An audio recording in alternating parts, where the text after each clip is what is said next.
석 달 후에 우리가 그 섬에서 겨울을 난 알렉산드라 배를 타고 떠나니 그 배의 머리 장식은 디오스구로라. 수라구사에 대고 사흘을 있다가 거기서 둘러가서 레기온에 이르러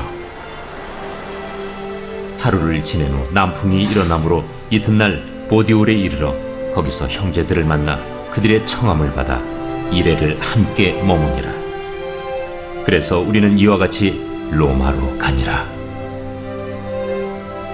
그곳 형제들이 우리 소식을 듣고 아피오 광장과 트레이스 타베르네까지 맞으러 오니 바울이 그들을 보고 하나님께 감사하고 담대한 마음을 얻으니라.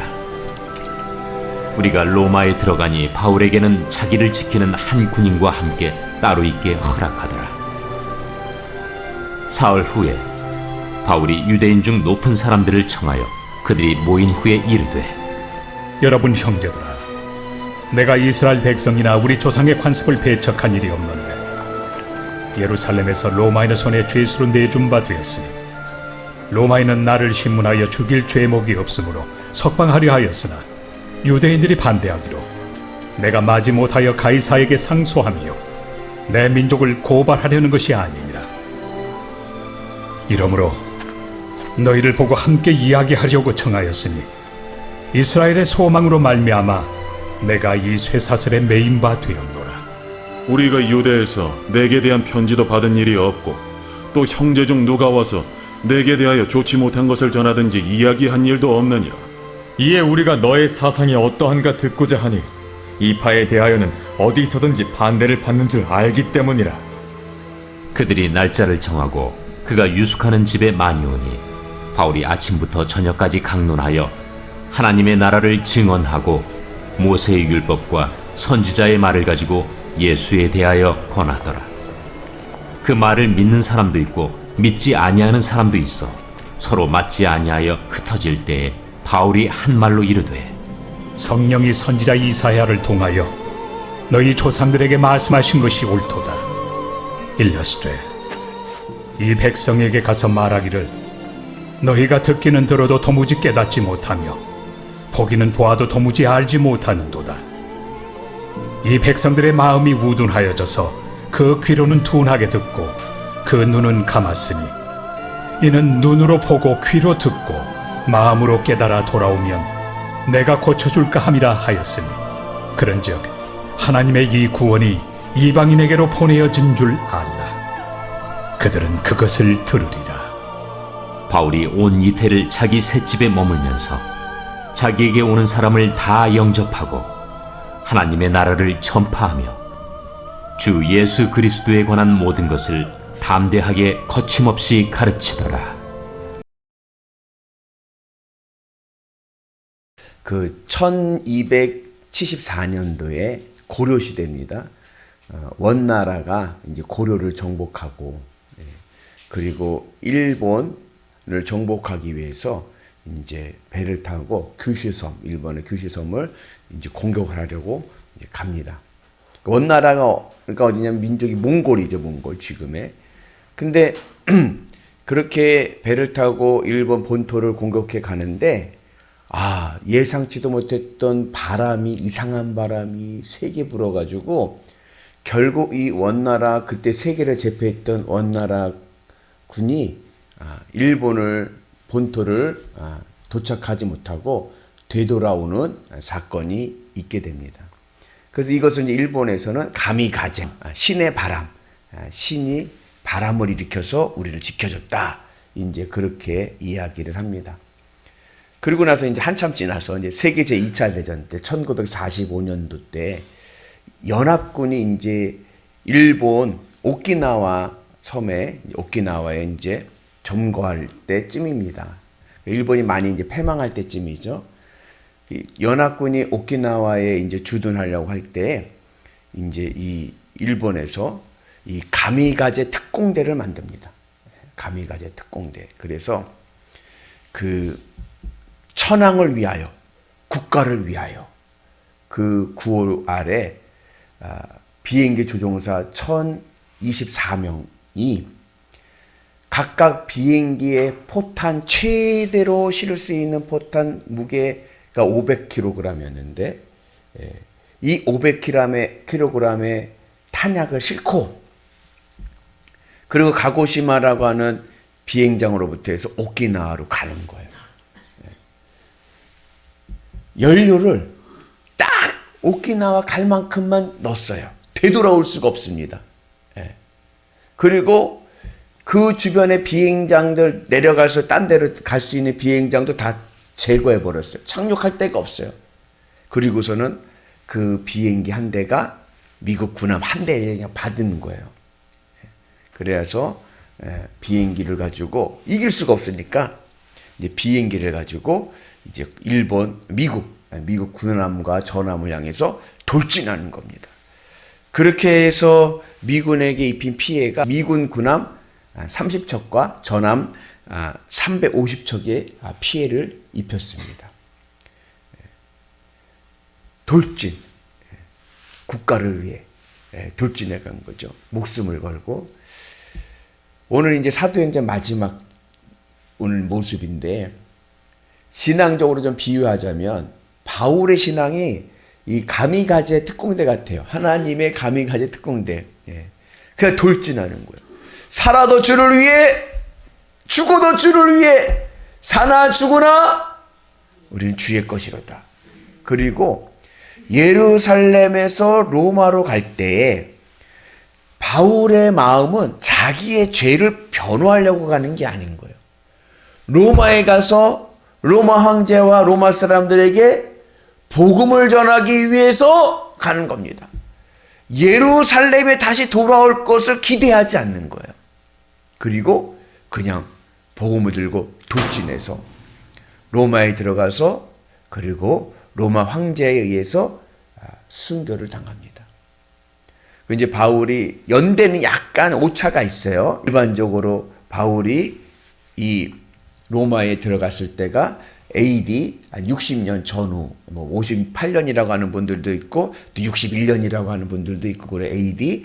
그리고 바울이 순교당했을 때가 그리고 한 5, 6년 뒤에요. 5, 6년 뒤니까 AD 한 64년에서 66년 그쯤에 이제 순교를 당합니다. 그리고 사도 바울 이 사도행전의 마지막 이야기는 그 로마에 도착해서 2년 동안에 있었던 일까지만 기록되어 있는 겁니다. 그러니까 사도행전에서는 사도 바울의 순교가 나오질 않아요. 한 2년 정도 이 사역을 했으니까 그 이후에 한 3년 뒤에 이제 바울이 이제 순교를 하게 됩니다. 내용은 이제 바울이 멜리데 섬에서 이제 로마까지 가는 거예요. 그게 15절까지 내용인데 그 거리가 한 800km가 넘습니다. 긴 여정이에요. 아까 여러분 그림의 지도 봐서도 멀죠. 긴 여정인데 이 긴 여정은 아주 간략하게 소개하는 거예요. 그리고 로마 전도에 대한 이야기를 이제 이야기합니다. 성경에는요, 이게 이 구구절절이 막 다 기록한 게 아니라 그렇게 쓰면 성경이 이만큼 됐을 거예요. 책이, 그죠? 그게 아니라 중요한 내용은 좀 자세하게 쓰지만 별로 중요하지 않는 내용은 간략하게 넘어갈 때가 많아요. 왜 800km가 넘는 로마로 가는 그 여정은 생략하고 로마 전도에 집중하느냐? 바울의 마음이 로마에 갔기 때문에 그래요. 마치 신앙의 하나님의 가미가제 특공대처럼 나는 다시 돌아오지 않는다. 목숨을 걸고 복음을 전하는 그런 모습을 보게 됩니다. 로마가 당시엔 어떤 곳이냐? 온 세계는 로마로. 그 팍스 로마나라고 해가지고 로마의 평화가 세상을 다스린다. 그런 이야기가 있었습니다. 그게 뭐냐면 세상의 가치의 중심지가 로마입니다. 모든 세계의 모든 문화와 경제와 정치와 국력이 로마에 집중되어 있습니다. 그 세상의 가치를 대표하는 로마. 그리고 그 로마가 평화를 준다는 거예요. 그 무슨 얘기냐면 세상의 가치가 평화를 줍니다. 세상 사람들은 그렇죠. 돈이 많아야 평안해. 그죠? 네. 그 팍스 로마나 사상인 거예요. 이제 팍스 로마나 사상의 대표적인 예가 명언이 있는데 그것은 그 로마 장군 율리시스 가이사르가 전쟁에서 이기고 원로원들에게 승전보를 보낼 때 이런 세 단어로 자기의 승전보를 전합니다. 갔노라, 보았노라, 이겼노라. 우리 잘 아시죠? 이게 세상 가치의 대표하는 명언입니다. 세상은요, 힘이 정의예요. 힘이 있어야 돼요. 그죠? 힘이 없으면요, 아무것도 아닌 거예요. 힘이 있어야 되고, 권력이 있어야 되고, 돈이 있어야 돼요. 그래야 이 세상 가치에서 성공할 수 있습니다. 힘 있는 자가 성공이고, 힘이 곧 진리예요. 이게 바로 팍스 로마나 사상인 거예요. 그거에 비해서 그 팍스 로마나 사상에서 십자가를 보면요, 십자가는요, 이거는 초라한 거예요. 십자가는 반대잖아요. 힘이 없는 자리잖아요. 그 당시에는 뭐예요? 사형수가 죽는 형틀인 거예요. 죄인들이 죽는. 그러니까는 십자가의 의미는 로마에서 봤을 때는 힘의 부재. 아무 힘도 없고 아무 가치가 없는 거예요. 근데 그 십자가가 로마를 변화시킵니다. 그 바울의 복음의 돌진이 로마를 변화시켜서 결국에는 한 300년 뒤에 로마가 어떻게 돼요? 기독교 국가가 되는 그런 놀라운 능력이 일어난 줄로 믿습니다. 복음에는요, 능력이 있습니다. 그래서 로마 제국이 기독교 국가가 될 때 그 로마 제국 안에 기독교인 수가 몇 프로였느냐? 많지 않았어요. 한 9%? 10%도 안 됐어요. 근데 국교로 기독교가 됩니다. 이게 복음의 능력입니다. 하나님의 말씀 복음에는 능력이 있을 줄로 믿습니다. 주님의 십자가에는 능력이 있습니다. 내 인생이 초라해 보이고 내가 가진 것이 세상에 비해서 10%도 안 되는 초라한 힘이지만 주님이 함께 하시면 우리에게는 승리의 은혜가 있게 될 줄로 믿습니다. 그래서 사도행전의 시작이 뭐예요? 성령 강림. 여러분, 성령이란 말이 뭐냐면은 하나님의 영인데 이 영이라는 말이 또 어떤 의미가 있냐면 바람이라는 의미가 있습니다. 하나님의 바람이 분 거예요. 성령이 강림해가지고 초대교회가 시작되고요. 그리고 사도행전이 시작되었습니다. 복음이 전파되기 시작했습니다. 그리고 오늘도 이 사도 바울이 사도행전의 마지막 모습도 뭐냐? 바로 그 하나님의 바람, 성령의 바람이 로마를 변화시키는 그런 놀라운 역사가 일어나게 된 줄로 믿습니다. 그래서 오늘 이 사도행전의 결론의 말씀입니다. 같이 봅니다. 하나님의 나라를 전파하며 주 예수 그리스도에 관한 모든 것을 뭐예요? 담대하게 거침없이 가르치더라. 오늘 우리도 세상을 향해 나갈 때 담대하게 거침없이 나가서 복음으로 이겨야 될 줄로 믿습니다. 그래서 바울이 비유하자면 성령의 비행기를 타고 그냥 돌진해 가는 거예요. 세상을 향해서. 그래서 세상 가치를 복음의 가치로 이긴 줄로 믿습니다. 그래서 오늘도 우리 특공대가 됩시다. 우리는 성령의 특공대가 되셔서 어느 곳에 가든지 복음으로 승리하셔서 담대하게 거침없이 하나님의 바람, 성령의 능력으로 복음을 전해서 이 시대에 바울과 같은 위대한 성도들 되시기를 주님의 이름으로 축복합니다.